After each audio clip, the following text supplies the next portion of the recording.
March 7th March 7ஆம் தேதி இந்த படம் வந்து அஸ்திரம் படம் ரிலீஸ் ஆகுது. கண்டிப்பாக ஒரு த்ரில்லர் ஃபார்மேட்டில் ஒரு இன்ட்ரெஸ்டிங்கான ஸ்க்ரீன் பிளேயோட இந்த படம் வந்து முழுசாக ஒரு நல்ல படமாக அமைஞ்சிருக்கு. கான்ஃபிடண்ட்டாக எனக்கு சொல்ல முடியும், இது வந்து டெஃபினட்டாக உங்கள் டைமுக்கும் சரி, நீங்கள் காசு கொடுத்து டிக்கெட் வாங்குற ஒரு அந்த காசுக்கும் சரி, it will be worth it. வந்து இந்த படத்தை பார்த்து என்கரேஜ் பண்ணி இந்த யங் டீமை, நியூ கமர்ஸை என்கரேஜ் பண்ணி அவங்களுக்கு சக்ஸஸை கொடுப்பீங்க நான் நம்புகிறேன். அஸ்திரம் releasing on March 7th. Please watch it in theatres. Thank you. நீங்க வந்து வாரிசுக்கு அப்புறம் ஸ்டார்ட் பண்ற நல்ல புது அப்கமிங் டைரக்டர், ஷார்ட் ஃபிலிம் பண்ணிட்டு பேரே வந்து அஸ்திரம் கொடுத்துருக்காரு.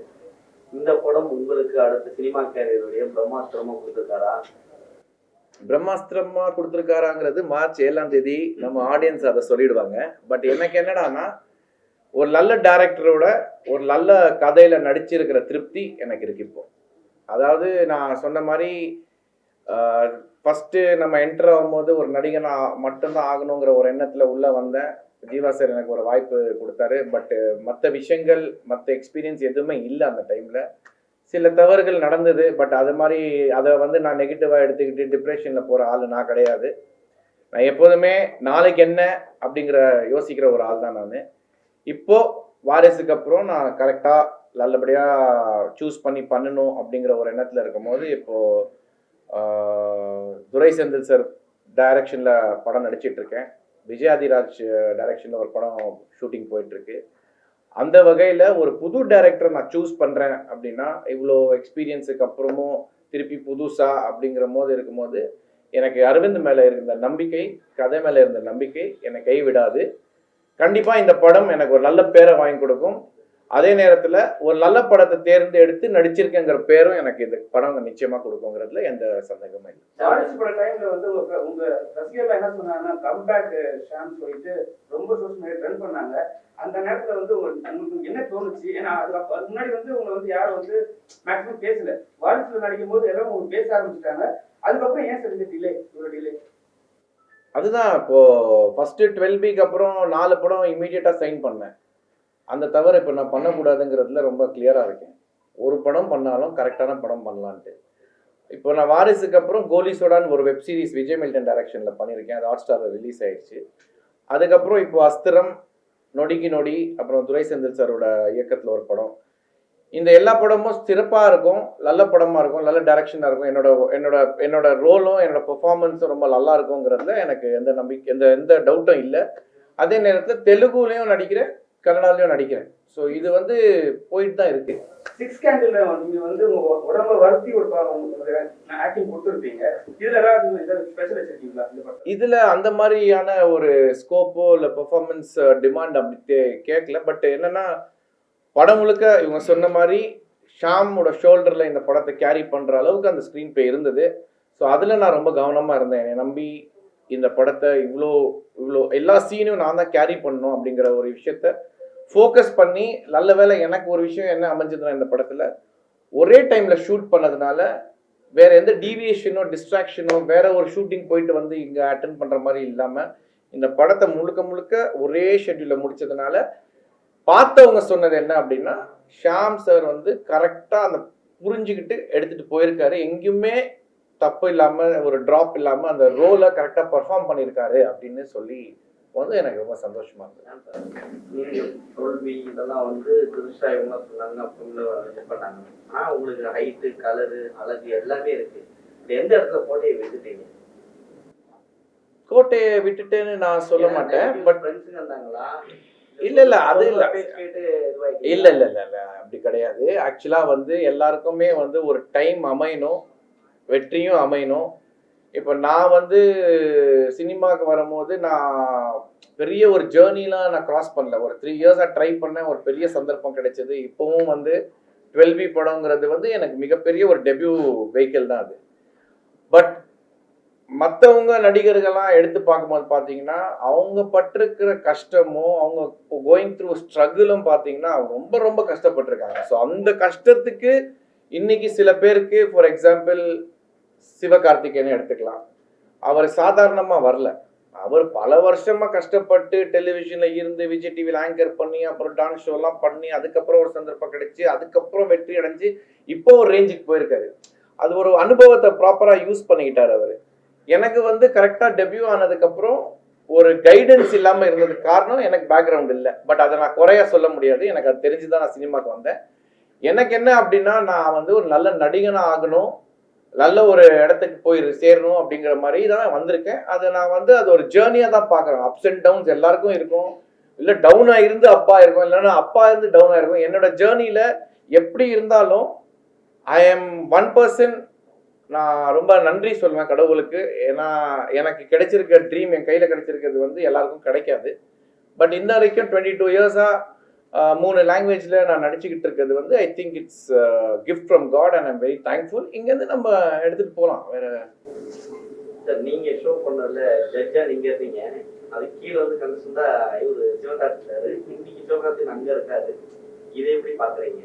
சந்தோஷமா இருக்கு. ஏன்னா அந்த ஷோ நடக்கும் போதே நான் சிவகார்த்திகேயன்ட்ட ஒரு தடவை இல்லை 5 தடவை சொல்லியிருக்கேன், இந்த மாதிரி உனக்கு கிஃப்ட் ஆஃப் த கேப், அந்த காமெடி சென்ஸ் எல்லாமே உனக்கு இருக்கு சிவா, கண்டிப்பா உனக்கு ஒரு சான்ஸ் கிடைச்சா நீ வேற மாதிரி டேக் ஆஃப் ஆயிடுவ. ரெண்டாவது என் வீட்லயும் சரி எல்லார் வீட்லயும் சரி நீ வந்து கிட்ஸை ரொம்ப அட்ராக்ட் பண்ற, அந்த மாதிரிலாம் சொல்லியிருக்கேன். ஸோ இன்னைக்கு அவரோட சக்ஸஸ் வந்து எல்லாருக்கும் சர்ப்ரைஸா இருக்கலாம், பட் எனக்கு வந்து அது கண்டிப்பா நடக்கும்னு அப்பயே நான் உணர்ந்து அவர்கிட்ட சொல்லியிருக்கேன். அவரே என்னை இப்போ பார்க்கும் போதெல்லாம் வந்து பார்த்து பேசுவார். பேசும்போது சொல்லுவார், சார் அன்னைக்கே சொன்னீங்க சார், இந்த கிஃப்ட் ஆஃப் த கேப் மக்களுக்குலாம் பிடிச்சிருக்குன்னு, அது இப்போ நடந்துட்டு இருக்கு சார், தேங்க்யூ சார். அதெல்லாம் வந்து சக்ஸஸ் வந்து it is like how you take it. நம்ம எப்படி எடுத்துக்கிறோம்னா, இப்போ நான் வந்து குஷியில ஒரு ஃப்ரேம்ல நடிச்சிருந்தேன் விஜயண்ணாவோட, கட் பண்ணா நான் அப்போ 2 வருஷத்துக்கு அப்புறம் ஹீரோ ஆனேன். அதெல்லாம் எனக்கு வந்து ஒரு சந்தோஷமான ஒரு பீரியடா இருந்தது. இப்போ சிவகார்த்திகேயன் அந்த மாதிரி பண்றாரு. பட் நான் எப்படி பாக்குறேன்னா, கம்பேரிசன் பண்ணாம நீ உன் வாழ்க்கையில நீ சந்தோஷமா இருக்கியா, நிம்மதியா இருக்கியா, நீ பண்றதுல சந்தோஷம் கிடைக்குதா, ஜஸ்டிஃபை பண்றியா, சினிமாவை வந்து நேசிக்கிறியா அப்படிங்கறத தான் நான் பார்த்துட்டு இருக்கேன். அந்த வகையில எனக்கு சினிமா இது வரைக்கும் எனக்கு கொடுத்துருக்கிறதுல எனக்கு ரொம்ப சந்தோஷம். ஸ்ட்ரகிள், ஃபைட், பேட்டில் எல்லாருக்கும் இருக்கு. அந்த மாதிரி நானும் அதை பாசிட்டிவா எடுத்து போயிட்டு இருக்கேன். அவ்வளவுதான். அப்கமிங்ல வரீங்க, ஷாம் சார் கதை சொல்லிருக்கீங்க, உங்களுக்கு பெரிய இந்த கதை எல்லாருமே பண்ண கதை தான் தமிழ் சினிமால வருது. நீங்க என்ன ஸ்பெஷலா இதை காட்ட போறீங்க? ஏன்னா டைம் டிராவலிங் நிறைய வந்துருச்சு. இது டைம் டிராவல் இல்ல, இது டைம் டிராவல் கதை கிடையாது. இது கம்ப்ளீட்லி ஒரு கிரைம் இன்வெஸ்டிகேஷன் படம் தான். தமிழ் சினிமால எல்லாமே எடுத்த கதையா தான். நீங்க என்ன ஸ்பெஷலா காட்ட போறீங்க? நீங்க அப்கமிங்ல வரீங்கல்ல, புதுசா காட்டணும்ல, அப்படி காட்டுறதுக்கு என்ன இல்ல, புதுசா சில எலிமெண்ட் இருக்கு, அந்த சர்ப்ரைஸ் எலிமெண்ட் படத்துல கண்டிப்பா இருக்கு. ஆனா அதை என்னால இந்த சமயத்துல ரிவீல் பண்ண முடியாதுன்னு நினைக்கிறேன். நீங்க படம் பார்த்துட்டு நம்ம பேசணும்னா நிறைய பேசலாம் சார்.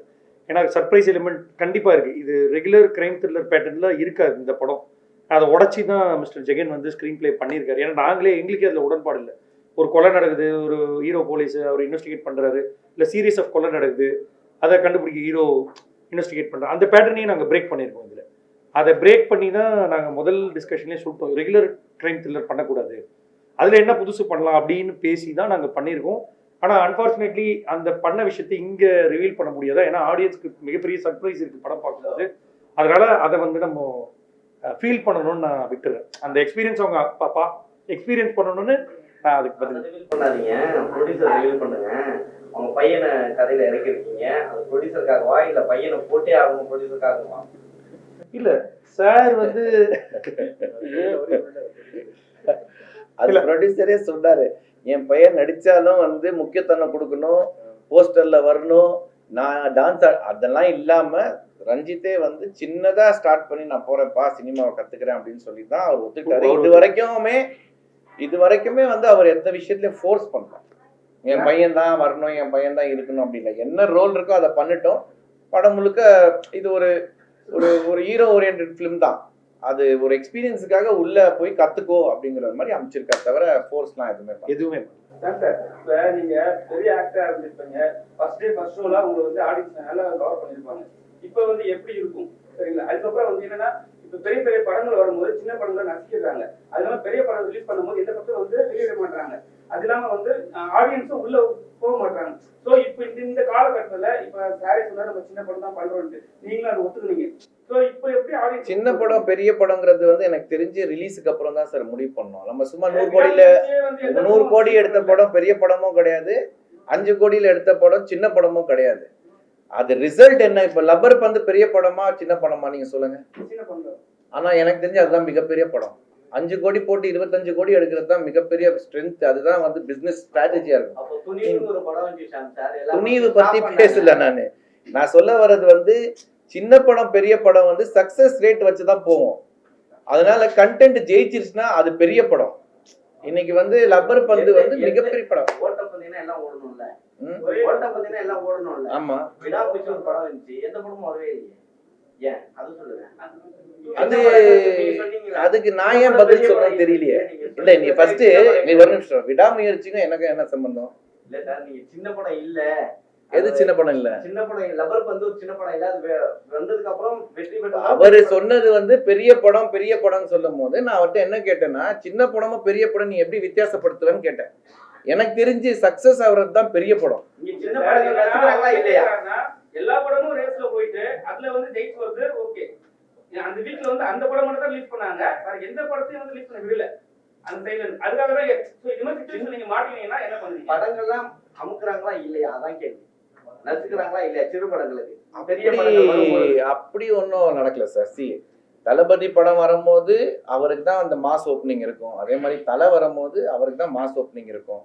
அந்த நேரத்துல ஒரு கஷ்டப்பட்டு ஒரு தயாரிப்பாளர் வந்து ஒரு 4 கோடி ஒரு படம் எடுத்ததை போய் அங்க போய் போட்டு நான் ஈக்குவலா ஓடுறேன் அப்படின்னு சொன்னாருன்னா அது தப்பான விஷயம் சார். அடுத்த வாரமே 10 படம் ரிலீஸ் பண்ணாங்க, சின்ன படங்கள் மட்டுமே.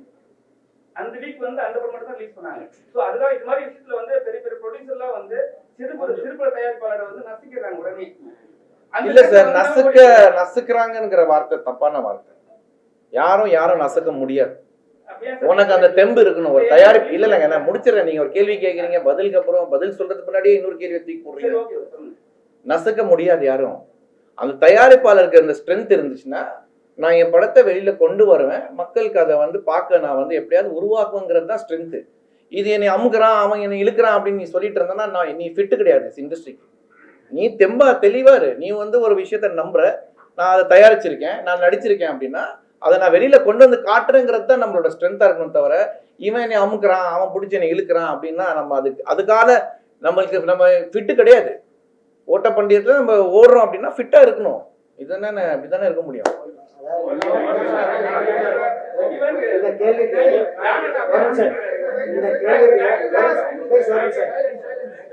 இந்த கேள்விக்கு ஒரு ப்ரொடியூசர் தான் ஒரு ஹீரோ பதில் சொல்லுங்க. கேட்டீங்களா? அந்த கேள்விக்கு பதில் சொல்ல வேண்டிய இடத்துல நாங்கள், ஏன்னா பேட்டர்ன் கிடையாது. அவங்க படம் முடிச்சிட்டாங்க, டேட் அவங்க பண்ண முடியாது. நாங்கள் தான் வந்து அதுக்கப்புறம் போஸ்ட் ப்ரொடக்ஷன் வேலையை முடிச்சுட்டு எல்லா பிரச்சனையும் சமாளிச்சுட்டு ஒரு விநியோகஸ்டர் வந்து நிற்கிறப்போ இந்த சிக்கல் ஏற்படும். நான் விடாமுயற்சியோடு வரேன்னு சொல்லிட்டேன். உங்களுக்கு யாருக்கா தெரியுங்களா? நான் சொல்லுவேன், விடாமுயற்சியோடு நாங்கள் வர தயார். நாங்கள் சின்ன படம் பெரிய படம் நாங்கள் பயப்படல, அவர் கூட நாங்கள் வரோம் அப்படின்னு நாங்கள் டேட் அறிவிச்சோம். எது நான் கேட்டது, எங்களுக்கு தியேட்டர் தர்றதுக்கு யார் இருக்கா? முதல் படத்துக்கு எங்களுக்கு முதல் ஷோ தரக்கூடாது. 6 மணி ஷோ 9 மணி ஷோ 150 தேட்டர் தரேன்னு சொன்னீங்களே, எனக்கு விடாமுயற்சியில் கொடுங்க, நான் ரிலீஸ் பண்ணுறேன். அதுக்கு யார் தரல? இந்த சினிமா இண்டஸ்ட்ரியில் இருக்கக்கூடிய விஷயங்கள் தான். எது நான் யாரையும் நான் குறிப்பிட்டுலாம் சொல்ல முடியாது. அப்போ சின்ன ப்ரொடியூசர் அதில் வர தயாராகிட்டாங்கல்ல. நீங்கள் கேட்டீங்களா 14ஆம் தேதி எப்படி 7 பேர் வந்தாங்கன்னு?